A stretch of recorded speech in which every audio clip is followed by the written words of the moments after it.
गांव के किनारे एक बड़ा सा पार्क था, जिसे कभी बच्चों के खेलने और परिवारों के सैर सपाटे का सबसे पसंदीदा स्थान माना जाता था। वहां झूले, स्लाइड और एक बड़ा सा फव्वारा था, जो हर शाम रंग बिरंगी रोशनी में चमकता था। लेकिन अब वह पार्क खंडहर में बदल चुका था। फव्वारे का पानी सूख चुका था, झूले जंग खा चुके थे और चारों ओर बड़ी बड़ी झाड़ियां उगाई थीं। इस पार्क की खौफनाक कहानी की शुरुआत करीब 25 साल पहले हुई थी। एक लड़की, जिसका नाम कुसुम था, इस पार्क में हर शाम अपनी सहेलियों के साथ खेलने आती थी। लेकिन एक दिन वह पार्क से लौटकर घर नहीं गई। अगले दिन सुबह गांव वालों ने उसकी लाश झूले पर लटकी हुई पाई। उसके शरीर पर अजीब सी खरोंचें थीं और उसकी आंखें पूरी खुली हुई थीं, जैसे मरने से पहले उसने कुछ भयानक देखा हो। गांव वालों ने पुलिस को बुलाया, लेकिन कुसुम की मौत का कारण कभी पता नहीं चला। कुछ ने इसे हत्या कहा तो कुछ ने इसे आत्महत्या। पर उस घटना के बाद लोगों ने अपने बच्चों को वहां भेजना बंद कर दिया। धीरे धीरे पार्क वीरान हो गया और लोग इसे भूतिया जगह मानने लगे। कई सालों बाद 4 दोस्तों रवि, मोहित, सुरेश और अर्जुन ने इस पार्क में जाने की ठानी। वे गांव के सबसे साहसी लड़कों में गिने जाते थे।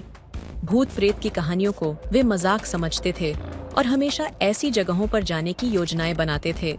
उस रात पूर्णिमा का चांद आसमान में चमक रहा था। दोस्तों ने अपनी टॉर्चें और एक शराब की बोतल उठाई और पार्क की ओर चल पड़े। रास्ते में गांव के बुजुर्ग ने उन्हें रोका और कहा, इस पार्क में मत जाना, ये जगह अच्छी नहीं है। जो भी वहां गया है वापस नहीं लौटा। लेकिन दोस्तों ने उसकी बातों को हंसी में उड़ा दिया और आगे बढ़ गए।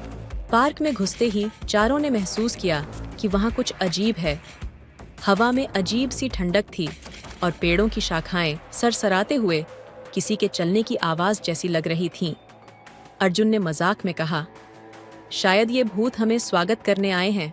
वे फव्वारे के पास जाकर बैठ गए और शराब पीने लगे। जैसे ही उन्होंने पहली घूंट ली, झूले अपने आप हिलने लगे। मोहित ने कहा, क्या तुम्हें ये हवा की वजह से लग रहा है? लेकिन तभी उन्होंने एक हल्की हंसी सुनी। वह हंसी एक लड़की की थी, जो बेहद डरावनी थी। रवि ने अपनी टॉर्च उस दिशा में घुमाई जहां से आवाज आई थी। वहां झूले पर एक सफेद साड़ी में लिपटी लड़की बैठी हुई थी। उसके बाल बिखरे हुए थे और चेहरा आधा ढका हुआ था। दोस्तों ने पहले सोचा कि यह कोई मजाक होगा, लेकिन जैसे ही लड़की ने अपनी लाल आंखें उठाकर उनकी ओर देखा, उनकी हिम्मत टूट गई। सुरेश ने चिल्लाते हुए कहा, भागो यहाँ से। चारों गेट की तरफ दौड़े, लेकिन जैसे ही वे वहां पहुंचे, गेट अपने आप बंद हो गया। अब चारों अलग अलग दिशाओं में भागने लगे। हर तरफ वही लड़की खड़ी थी। उसकी हंसी हर तरफ गूंज रही थी। रवि ने गुस्से में एक पत्थर उठाकर लड़की की तरफ फेंका, लेकिन पत्थर लड़की के आर पार चला गया। वह अब हवा में तैरती हुई उनकी ओर बढ़ने लगी। अर्जुन के पास हनुमान चालीसा का एक छोटा सा लॉकेट था। उसने उसे बाहर निकाला और जोर से मंत्र पढ़ने लगा। लेकिन लड़की ने हंसते हुए कहा, ये सब बेकार है, अब तुम सब मेरे पास रहोगे। अगले दिन सुबह गांव वालों ने पार्क के पास चारों दोस्तों की लाशें पाईं।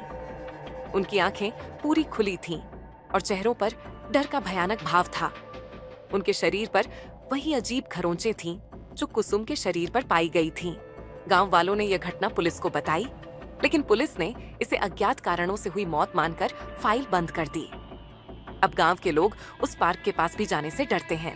कहते हैं उस पार्क में कुसुम की आत्मा रहती है। वह हर उस इंसान से बदला लेती है जो उसकी मौत के पीछे छिपे रहस्य को जानने की कोशिश करता है।